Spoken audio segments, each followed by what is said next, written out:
केसारी लाल यादव आज पहुंचे मिर्जापुर स्थित मां विंध्यवासिनी धाम, जहां उन्होंने माथा टेक कर बिहार चुनाव के लिए आशीर्वाद लिया। मंदिर में खेसारी ने कहा, मां की कृपा जिस पर होती है उसका कोई कुछ नहीं बिगाड़ सकता। बिहार की राजनीति में तेजी से बदलते माहौल के बीच खेसारी का ये धार्मिक दौरा कई सवाल खड़े कर रहा है। क्या ये आरजेडी और तेजस्वी यादव के लिए बढ़ते जन समर्थन का संकेत है, या फिर खेसारी अपने तरीके से चुनावी संदेश दे रहे हैं? जो भी हो, मां विंध्यवासिनी धाम पहुंचने के बाद खेसारी का वीडियो सोशल मीडिया पर धूम मचा रहा है। पूरा वीडियो देखें और अपनी राय कमेंट में जरूर बताइए। क्या कहेंगे, मां के धाम में आए हैं? कि माँ के धाम में मैं चुनाव के लिए थोड़ी आया, कि मेरे मन में श्रद्धा है माँ के प्रति, हमेशा से रहा है।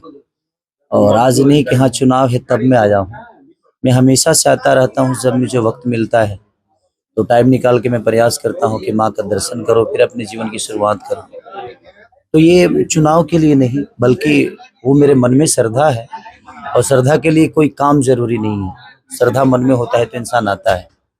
जी, क्या कहेंगे, चुनाव के जो नतीजे इस समय एग्जिट पोल बता रहे हैं, सारे मीडिया जो बता रहे हैं, इस पर क्या कहना है? देखिए, एग्जिट पोल क्या बताता है, मुझे लगता है एक आंख ऐसी भी है जो पूरी दुनिया को देख रही है। अब एग्जिट पोल कैसे लोगों को पता चल जाता है कि कौन हार रहा है कौन जीत रहा है, तो ये भविष्यवाणी तो खुद के लिए कभी कर नहीं पाते कि उनके जीवन में क्या होने वाला है। दूसरे के जीवन का भविष्यवाणी करने का कोई मतलब बनता नहीं है। हमें लगता है कि कुछ चीजें जनता पे छोड़ देनी चाहिए और भगवान पे, और जनता भगवान की रूप होती है। मुझे लगता है कि इस बार बेरोजगारी पे बहुत ज्यादा वोट हुआ है बिहार में, पलायन पे वोट हुआ है, शिक्षा पे वोट हुआ है, और मुझे लगता है कि बेहतर व्यवस्था के लिए लोगों ने वोट चढ़ बढ़ के किया है, क्योंकि सारे रिकॉर्ड टूटे हुए हैं। तो इस बार मुझे लगता है कि कहीं ना कहीं बदलाव की जो लहर है वो बिहार में है, और बदलना भी चाहिए। मुझे लगता है कि हर 5 साल बाद सरकार को बदलिए, उससे क्या होता है कि बदलाव ही परिवर्तन लाता है। जब तक आप बदलिएगा नहीं, परिवर्तन आपके जीवन में आ नहीं सकता।